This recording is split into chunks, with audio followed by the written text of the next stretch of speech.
Everyone. Just before this, we're going through a lot of technical things. This is my first time moderating a Zoom conference, so I think we're gonna learn together. So I'm Centauri Minor, joined by this panel of fellow Valley leaders to talk about an issue that's very topical and timely.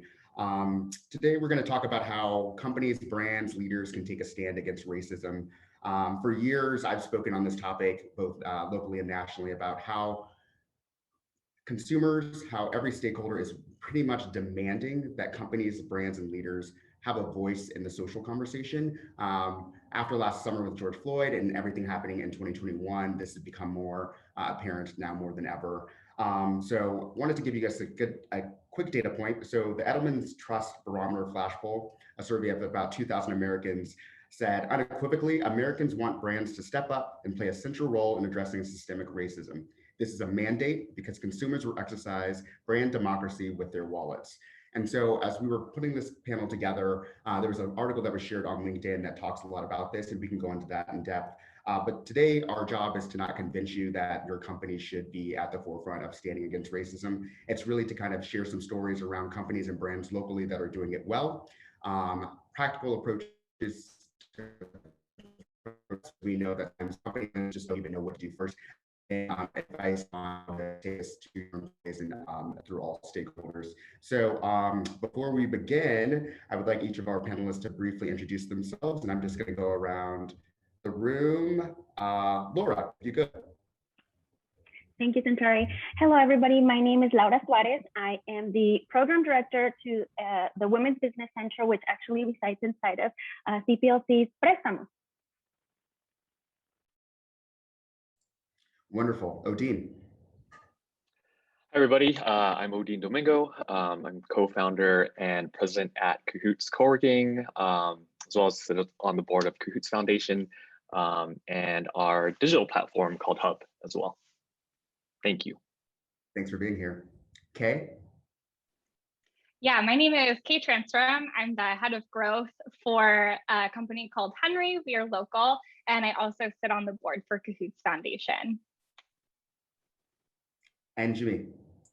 Hey, Jimmy Choi. I'm with ASU's Knowledge Enterprise. I'm a vice president, and I also lead the J. Orrin Edson Entrepreneurship and Innovation Institute, which is the pan-university entrepreneurial support and resource mechanism for ASU students, faculty, staff, alumni, and the greater community. And I'm connected to all these good people, both through things like Laura's program at CPLC and through the Cohoot's Foundation. Thanks for being here. And I'm Centauri Minor, your moderator. So head of strategy here at Evolved MD. We integrate behavioral health into primary care and get to sit on the board with Jimmy, Kay, and Odeen at Cohoots, and Laura, who's a recent friend. Excited to have this conversation.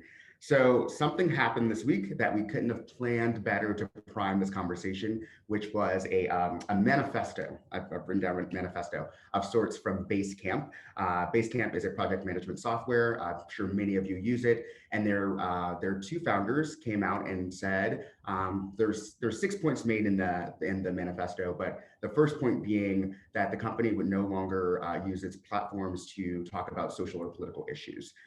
So I wanted to kick us off with just we've all talked about that. I want for the panelists here to kind of give their thoughts, and then we'll go into to some more questions. But maybe Kay, kick us off. Yeah, yeah. So it was interesting to read. I think it felt very, it's very polite. It's polite seeming. Being raised in a white family, a lot of it sounds very familiar, you know, to how my parents would sometimes talk, where it's like, we don't talk politics, we don't talk religion, and that is how we get along. And it turns essentially into just a kind of uneducated environment. And I think one of the biggest things, and this kind of stemmed from the conversation that we had before this panel too, is you know, there's an exhaustion, I think, that is new as white people. There's an exhaustion where it's like, okay, this can be very divisive, this can be really controversial, this can lead to, you know, people not getting along. And so I think the really easy answer is to say, like, let's stop talking about it because it's really exhausting and we don't want that. And I think that the biggest thing I'm realizing, especially having the privilege of being on this board and talking to some of my other friends as well, is like, it's a new exhaustion that we're not used to. And it is also an exhaustion that has faced other people for a very, very long time. So we do need to have those conversations. And yes, they are uncomfortable, but that is how, one, you grow, and that is two, how we grow as a society. So I think that was really the biggest thing. I think a lot of it, quite frankly, and I'll stop talking now, but it just felt kind of lazy. It felt like the really easy way out. It's like, okay, these things make us uncomfortable. These things feel hard or difficult. And so instead of facing it front on or asking our team what they think would be the right approach, we are going to make the executive decision and just stop talking about it. So it just felt really lazy. I like that you say lazy. I like that you pointed out a new exhaustion that people aren't used to. There's a point in that article that they say, you know, we are a software company. We're not a social justice or social impact company. And I was just on a podcast right before this talking about this. And companies can be both. Like brands can do both and do both well. And I would say that Cohoot is a great example. So Odeen, I would love your thoughts on the Basecamp article and some of your reflections on that too. Yeah, for sure. You know, for me, it feels like, you know, the height of privilege, right? Like, it's political, so we're not going to talk about it. But, you know, as for a lot of people in our communities, whether it's, you know, who they are as humans, it's whether it's our name, it's what we look like, the color of our skin, it's become politicized, right? And it's a height of privilege to say, hey, we're not going to talk about that. You may be feeling like that personally as our employee or as a team member or as a customer, but we're not going to talk about it, right? And it just goes back to people are people, and we're humans. And even though you make software, the people who use your software, the people who build your software are people, and we care about these things. And so you know, it's bad when it was literally a unilateral decision to make this change. And talk about politics isn't going to keep a company from being successful, right? It's but hey, if the powers that be says it is, then it must be true. But there's a great tweet by Marco Rogers, who's I believe he's a software engineer himself, but his Twitter, he has like lots of followers because he has so many of these great conversations that he has on Twitter. But he tweeted out that, you know, for Basecamp, you know, it just became no longer convenient to be seen as actively supporting social good, right? And it's performative, you know. This is about respect. It's about dignity, and the Basecamp founders failed in that regard. No longer convenient. That's okay. That's a strong and bold statement. I like that. Laura, give us your take. I had a few mixed feelings. I remember feeling like I was back about maybe 15 years ago working in the corporate world. And I remember once sharing some very personal information about me to a colleague, and them not taking it very well and making them uncomfortable. And I remember after that, I took a step back and I stopped sharing anything about me at that point, but also just how the supervisor handled that conversation. I think the person had gone to them. And so it just makes you feel like you don't have a place within your work environment to, one, be authentically yourself, and to really be 100% just, this is who I am. This is where I come from. I am Mexican. I wasn't born in the United States, and that made someone uncomfortable. And so having Basecamp say that and just say like, hey, we're tired. How do you think we feel? You know, years and years of having to stay quiet and being polite, like I think Kay said, and being nice so that we don't upset other people, predominantly those that don't understand what those struggles are. The quietness. I think that's the part that really upset me the most. Having to have our employees be quiet, because it's just not. We're in 2021. That's good. And then Jimmy, I'd love to hear your thoughts, especially as someone who's part of a very, very big system at ASU, and get your thoughts on the Basecamp thing. Yeah, so a couple of things, right? Just picking up on what everybody said so far. There's the kind of question about what it does to individuals. There's the questions about what it signals as an organization. And then there's the question of what it signals as an organization that's a major player in an industry and the economy and community development as a whole. So yeah, Laura, I couldn't agree more about the idea that, oh no, you shouldn't bring your whole self. What we know about work is that people are the most productive, people are the most contributing, people are the happiest when they can bring their whole self to work. And that means, you know, people like me and people like you, Centauri and Odeen, and a number of us, right? I don't get to say, hey, you know what, don't respond to me as an Asian female, because that's not convenient right now. And please don't respond to me with my name that everybody stumbles over and that I still get the, dear Mr. Choi. No, I really want to speak to Mr. Choi. And I'm like, I have no idea what my name has to do with gender, but okay. So I don't get to do that, right? I don't get to say, hey, it's not convenient right now. Please don't treat me differently because I'm an Asian female, I'm executive in higher education versus like, I'm just an executive in higher education, right? And so there's a lot of, one, again, on the individual level, which really says, what are you telling your people about what you want from them? And the moment we all become cogs in a machine, and my job is just to like stamp out this part, and that's all I do, that's not a healthy and thriving organization. That's one. Two, institutionally, yeah, there are 76 different ways that this could have been handled, right? There could have been handling about what do we do about things on an internal basis? How do we want to manage discussions and dialogue? What's the external conversation we want to have? But the reality is that there was this unilateral decision made. They projected it out there and basically told everybody, F off. If you don't like it, too bad. F off. This is not convenient for us. We're not happy about this anymore. So on the organizational level, it makes me say, you know, there are 17 different ways that we could have said there are more mature ways, more inclusive ways.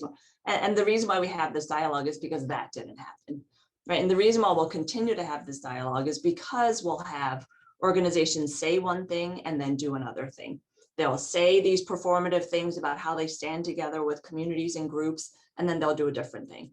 Or they'll say, you know, social issues and a culture, the culture really matters to us as a company, but then they'll completely turn that on its head by saying, but we're going to act completely opposite than the way that we talked about these things. So I feel like this is a real object lesson for everybody in terms of ways you could think about it individually or organizationally, and then the ripple impact it's going to have.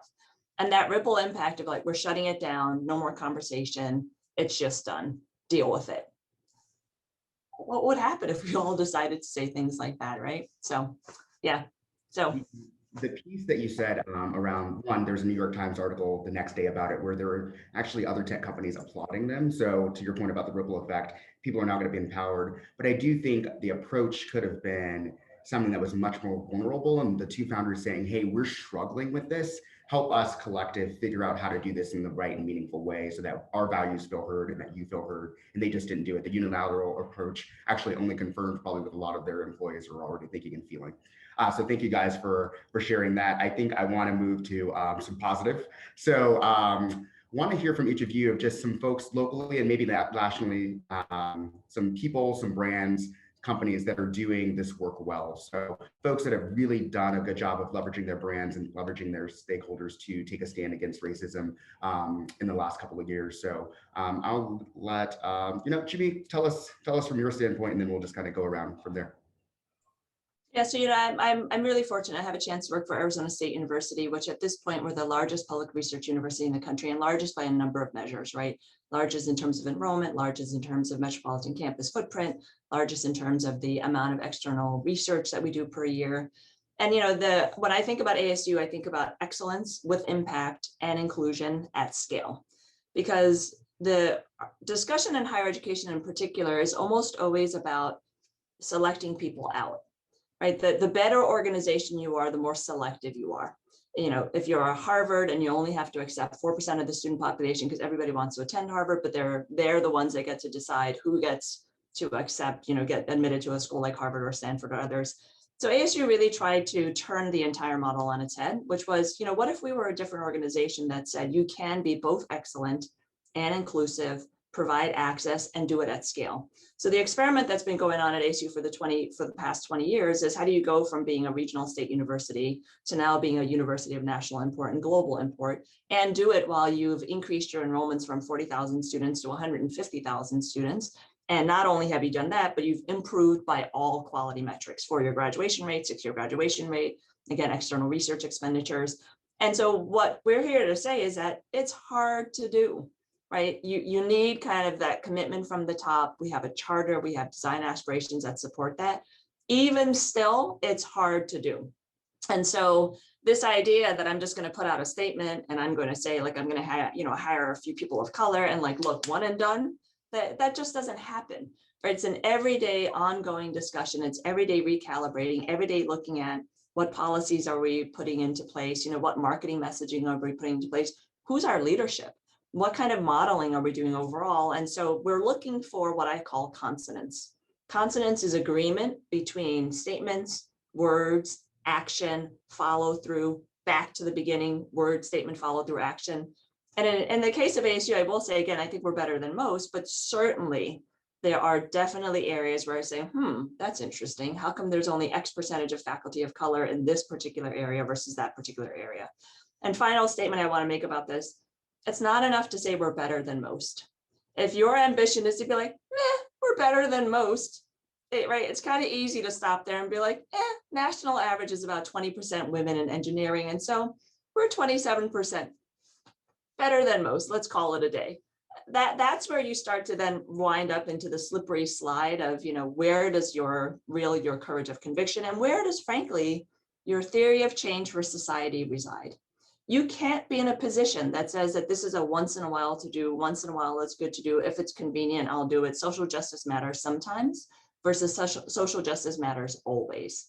And so that's the other thing that again, it's hard. You have to follow through, and then you have to continually be vigilant about what are we actually saying and doing, and then what theory of change are we supporting in terms of the type of society we want to see.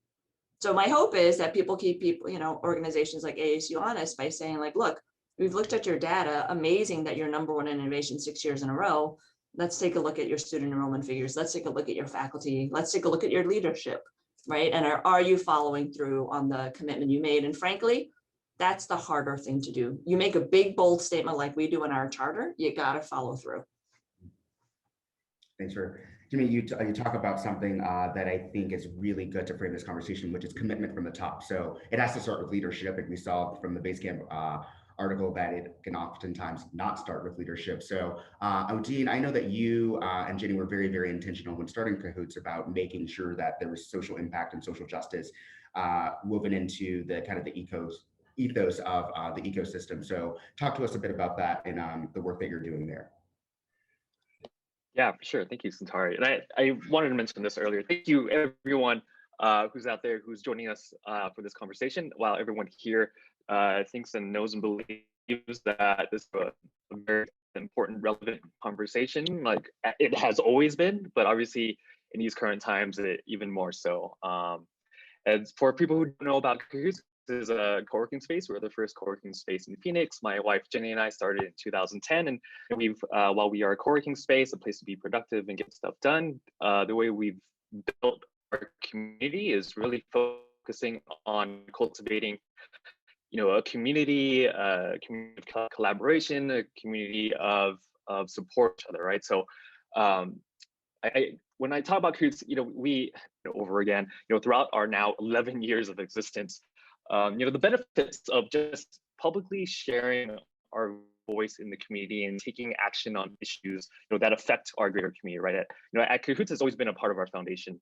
We've long held the belief that companies need to take a stand. We are part of the community as any one individual, right? We, as a company, I believe that, and I believe that it's true for most companies, that we are nothing without our people, right? Our people on our team, our people within our membership community, our customers, right? We as people have our own thoughts, feelings, beliefs, struggles that we face, and that affects our work and how we do our work.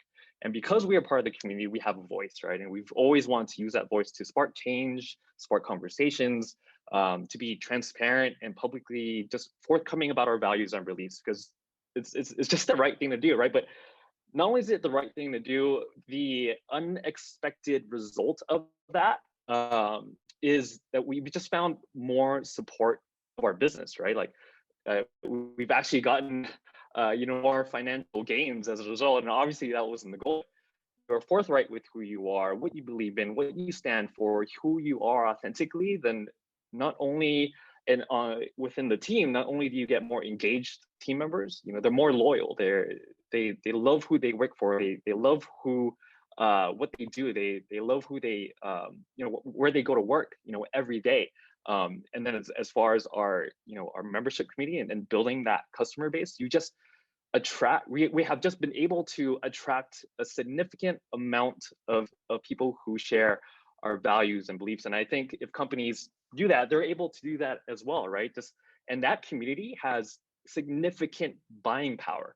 And not only are you attracting customers, you're attracting allies, and at crucial times, you are building a community of champions as well. And these champions, they'll go to bat for you when you need it, right? The more you give back, we have seen time and again that people give back to us, right? And that has come in the form of memberships, office memberships. A great example was in 2016 when we held a crowdfunding campaign to try to continue our community because we just needed a bigger space. This is the first time that we've ever asked for any kind of outside money, right? We bootstrapped this from the beginning. All of how we run our company and how we are able to pay for things just comes from our business model, our revenue. And this is the first time we were asking people, to give their hard-earned money to us so that we can continue our community to buy a building. And we were able to fund that at 104%. I believe that we were able to do that because people know who we were. They know who we stood for. They know that what we were going to do with that money. It wasn't just to buy the building, but for Jay and I, children of immigrants to be property owners, right? When we started Cohoot, there was no 5-year plan or 10-year plan to even do that. But as we know in the business world, right, being ownership is power, and we have that power now. We were given that power by the community that we were able to build. And I believe that if companies just continue to do that, continue to be their authentic self, that they will receive more than they give. Thank you, Odeen. And that was it. Thanks for the work that Cohoot is doing in the community. I'd love for Laura to kind of give her take on this, especially as it relates to the Latinx community. And then Kay closes out with, I know there was a wonderful example that you wanted to share as well. Yes, of course. So I work for Chicanos por la Causa, which, we short always say CPLC. But that organization was founded back in the late 60s when Mexican American students were facing discrimination. And so working for an organization that kind of had a base on, we needed to get a voice out.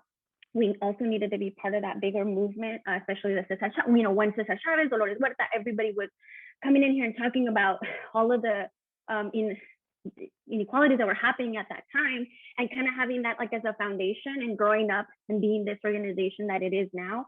Being part of something like that for me has been really awesome. I know our organization, at least what I've gotten from now, it's open to listening. It's open to the advocacy work, and we're open as employees to come and have those conversations with them. We may be an organization that was that rooted for Mexican Americans, but we are for everyone. So we started seeing that there needed to be a change, and so I've seen a lot of how they advocate for us in the local world, but also taking it nationally and bringing issues up, at a national level, so that we can really be part of change. It feels really good to be part of something bigger as a Mexican American. It makes me feel like we do have a voice. And one of the things that I really wanted to bring up, because I've been hearing this a lot lately, because we're named Chicanos por la Causa, a lot of people have that misconception that we are just for Mexicans or just the Latinx community, and then that's not true. And that I know that when the new CEO came in a couple years ago, there was we needed to kind of shift and kind of figure out how we could be more inclusive. And so we, even within our own organization, trying to find what we can do internally as well. And the fact that our CEO wants us to find new ways to be more inclusive. It's like, for me, it's a sigh of just relief and hope that, yes, we were rooted off of Mexican American organizers, but we are way more than that. And we're here to serve those that genuinely, face discrimination, face inequalities, and predominantly in like the low, I want to say like a really fancy term, but I don't want to say that, just in areas that definitely need the help. And so that's a little bit on my take with Chicanos por la Causa, CPLC. And yes, we are Latino, but we definitely internally and externally want to really shift that so that people understand. And when they hear the word CPLC, they know that that's the organization that I can go to partner with, to seek services, and you can see it in the employees and the leadership and the people that make the real decisions, and that they're asking us, right, are the employees, on what our takes are on a certain issue or a certain topic, which I think is pretty awesome. Yeah, the idea of empowering employees within the organization is still paramount. And I hate to keep going back to the Basecamp conversation, but just everything that we're talking about here is like the antithesis of that. So thank you for sharing that. And then Kay, give us close us out with your idea of someone or a company that's doing this work in a good way. Yeah, totally. And I'll preface it a little bit. And I think Odeen was actually the one who used this word, and coming from a marketing background, it's such an important one. It's authenticity. I think being on any marketing team, all related to a product, right? You can have an amazing marketing team who could put out the best possible messaging, make everything that you possibly do sound like you care about the user, sound like you care about the community. But at the end of the day, and pardon my French, like if your product is shit, it doesn't matter. I feel kind of the same way with the way that leaders approach diversity or talking about social matters. You can put out the best marketing messages. You can say whatever you want, but at the end of the day, if the top doesn't believe in it and they're not giving their team the space to also talk about it and have really difficult conversations, it doesn't matter. And I think what has been really refreshing about this last year is people are starting to smell it out. So after George Floyd, I think what was really beautiful was that you'd see companies, large organizations, small businesses, they put out these statements and they're like, oh, we're here for the Black community, like we stand together. And then, you'd see people comment and say like, okay, like, what are you doing? It's super cool. Love the well-designed Instagram story that you created, but what else, right? And so I'll keep this quick because it looks like we're going to have some questions soon.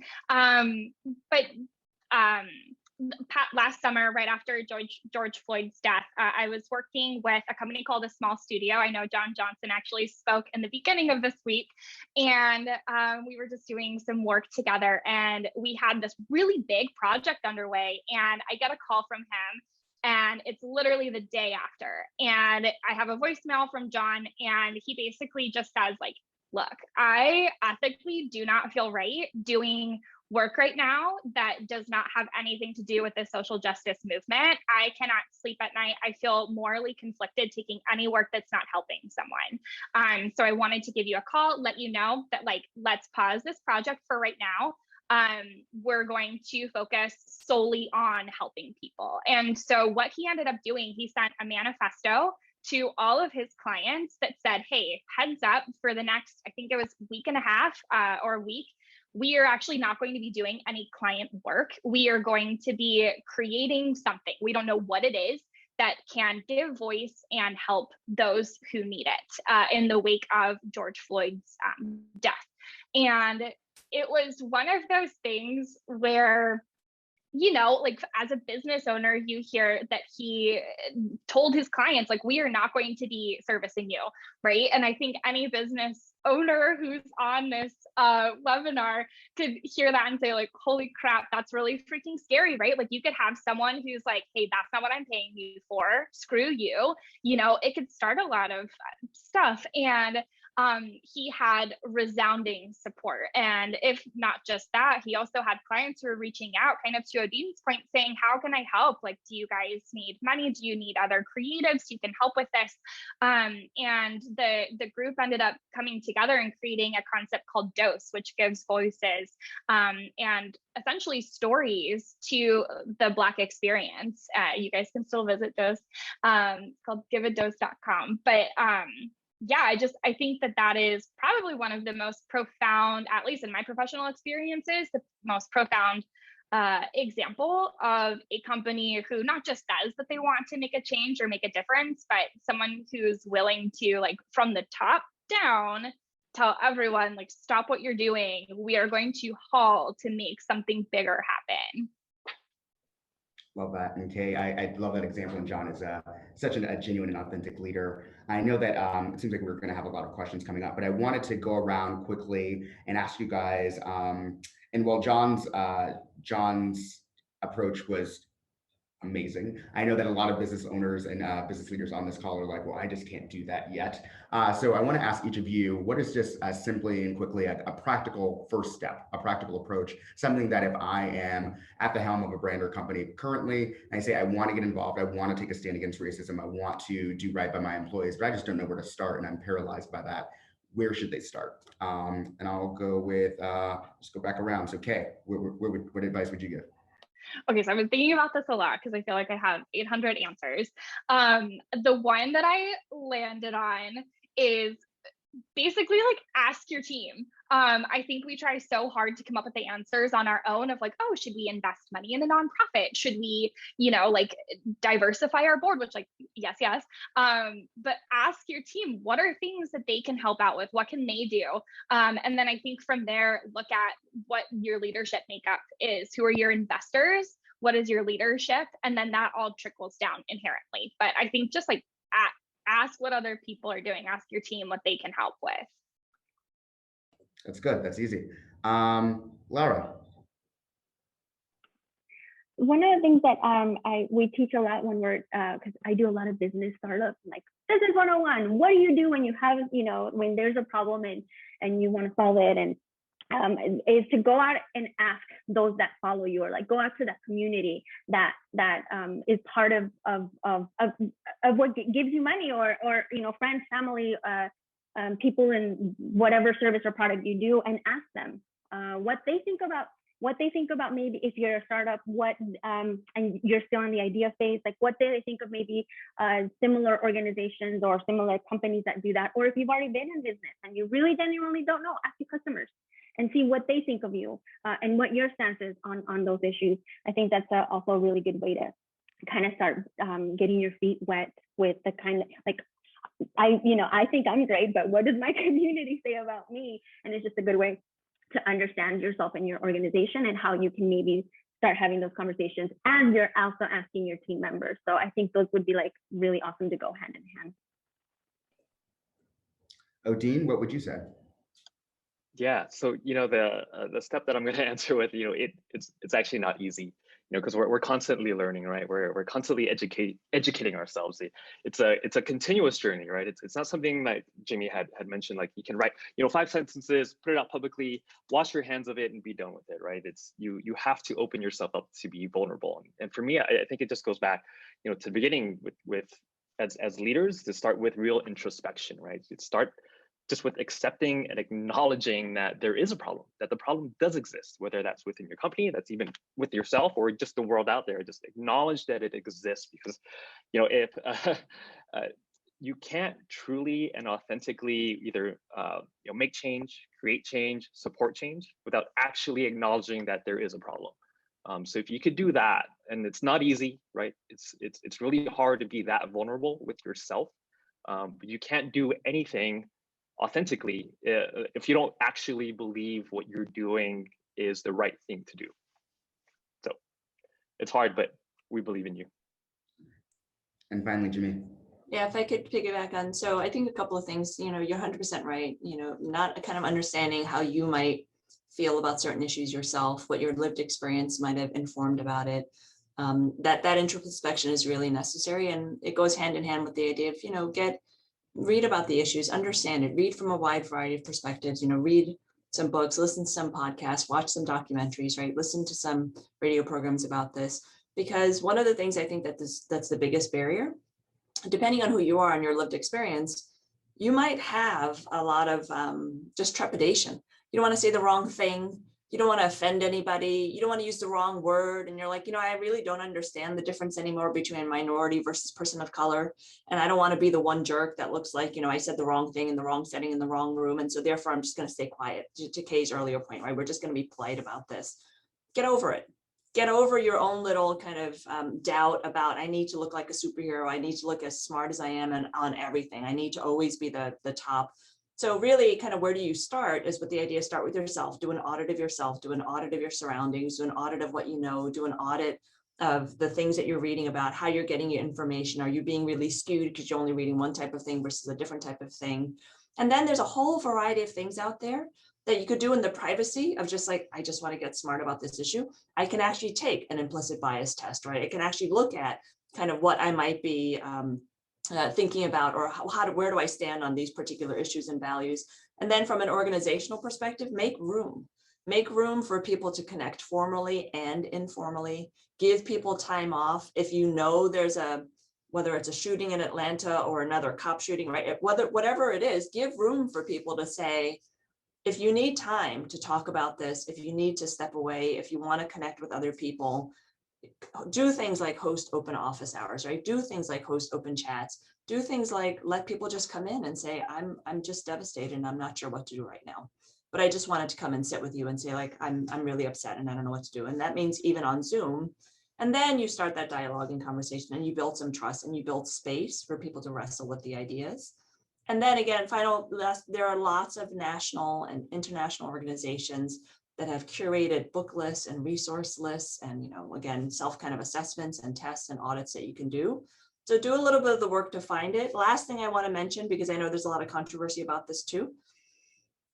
I'm okay as a woman of color for you to come to me and ask and say, I don't know where to start. And I know that it's hard with this idea of like, I'm not going to solve all your problems. Don't come to me and say, I'd like a 10-point plan for my organization, and I'm not going to compensate you, and I'm not going to value your time. And I'm not saying that, but I'm saying, I don't know who else to ask.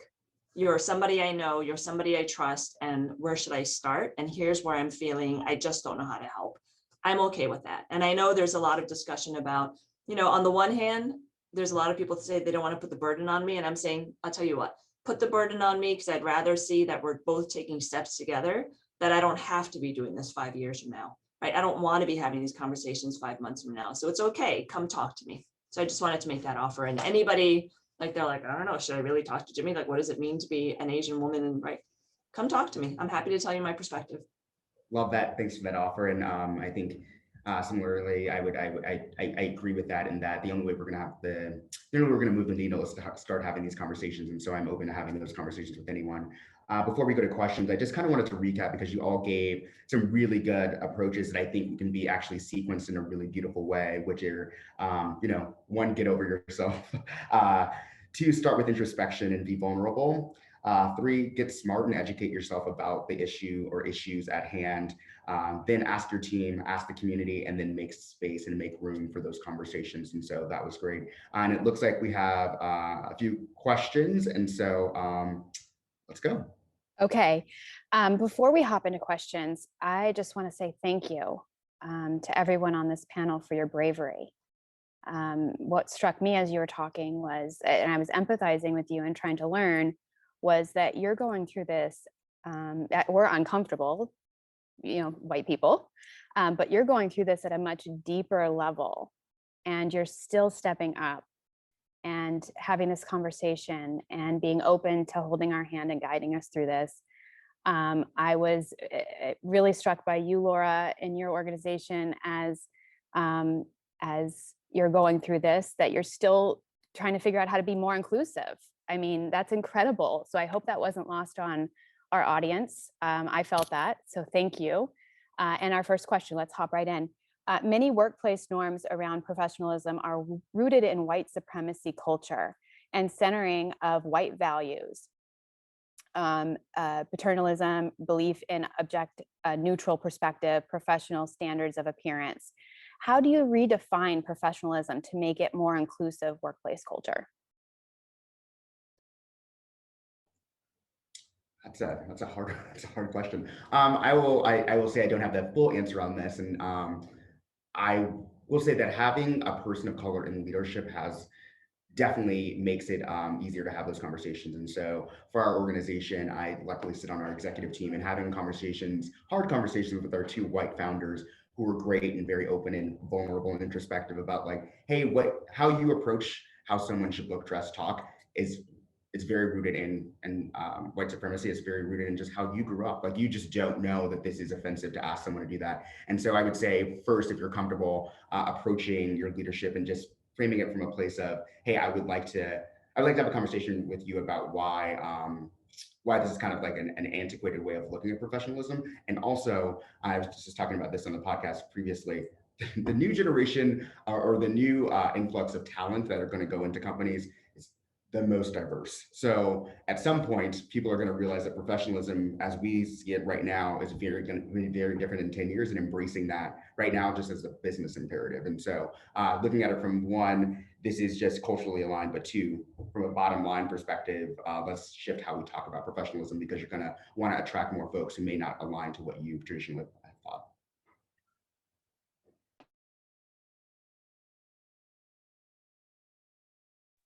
I was thinking about a panel we had on Monday about diversity and inclusion, and Ashton Pfizer, who is a product manager at GoDaddy, she's an African-American woman. She was saying about her perspective that she woke up this morning and she was like, what am I going to do with my hair? I'm on this panel. I want to wear Afro puffs, but will I be considered professional if I do my hair like that? Do I need to pull it back? Do I need to be slick? What do I do?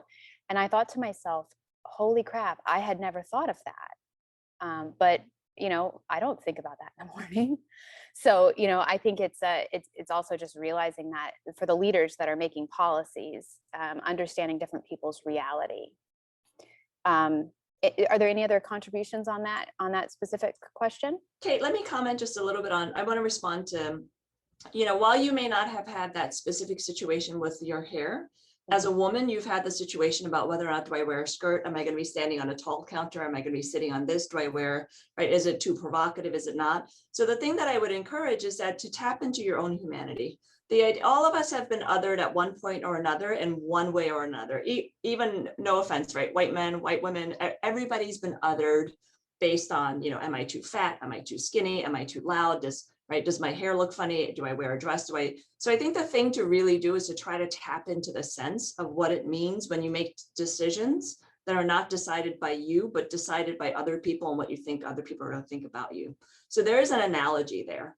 And again, as a woman, and as a woman of color, yes, I'm dealing with a different layer and a different set of things, including what societal norms and cultures, what people want to think about me, whether or not I should be more quiet, whether I should be more submissive or meek or more exotic or more whatever. So that's the one thing that I would encourage. And that's where the introspection is really helpful, right? We've all dealt with it. White women understand what it means to have their safety threatened because of the threat of things like sexual assault, or the way I'm going to be received, or the way that people are going to objectify me. So I would say tap into that, really start to poke at it, probe it. It's going to be uncomfortable in many ways. And then think about how you use that to expand into other people's experience. And that's what empathy is, right? Empathy is when you can say, I understand this experience and how it might actually impact different people in different ways, but I can actually try to tap into that as a whole. And again, we've all had that, whether it's as a parent or as whatever, all of our social identity aspects, we've all kind of experienced having an external input into how we make decisions. Actually, now, again, I think it's harder as a Black woman to constantly do that every single day. Does it get absolutely wearing? 100%, which is why I'm suggesting that tap into what it might feel like and then use that to build your own empathy. Great. Awesome, Jimmy. Thank you. Here's a second question. Podcasts are a big way I consume info right now. What are some, can any of the panelists make recommendations to help expand my perspective with podcasts? Muted, Jimmy. Whenever you're asked, you're like, oh, what's the one I listen to every day? Hold on, I'm going to go look at my podcast library. Okay. I do have I'm not muted, right? Okay. I do have a great one, and I want to say it's through, I don't know if it's through PBS, but there's a podcast called Code Switching that is amazing. If you Google Code Switch, it's Code Switch podcast. I don't listen to it as much as I should. I probably do it like maybe once a week or once every other week, but Code Switch is an amazing podcast to just learn a little bit more about lived experiences and other things that people are going through and how to deal with things. As well, it's Life Kit as well, which is also from PBS, is also great. So those are definitely two that I would recommend. I'll cheat a little bit and go down the audio perspective. So as far as podcasts, can't be super helpful there, but there is a really amazing book, audio book, that's called The Body Is Not an Apology. And it actually is a really fascinating read, just kind of talking about the societal constructs around like our actual physical bodies. So depending on like your gender, your color, or if you are in a wheelchair, just like where you kind of sit on this societal ladder of rights and experiences. And the writer does a really amazing job of kind of walking you through all of it and when it started and how much money goes into like keeping things the way that they are.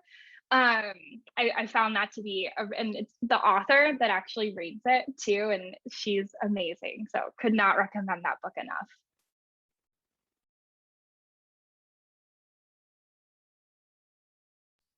Okay. Next question is about organizing. Would you speak to organizations, not just speaking, but supporting policies and lobbying that actually promote equality?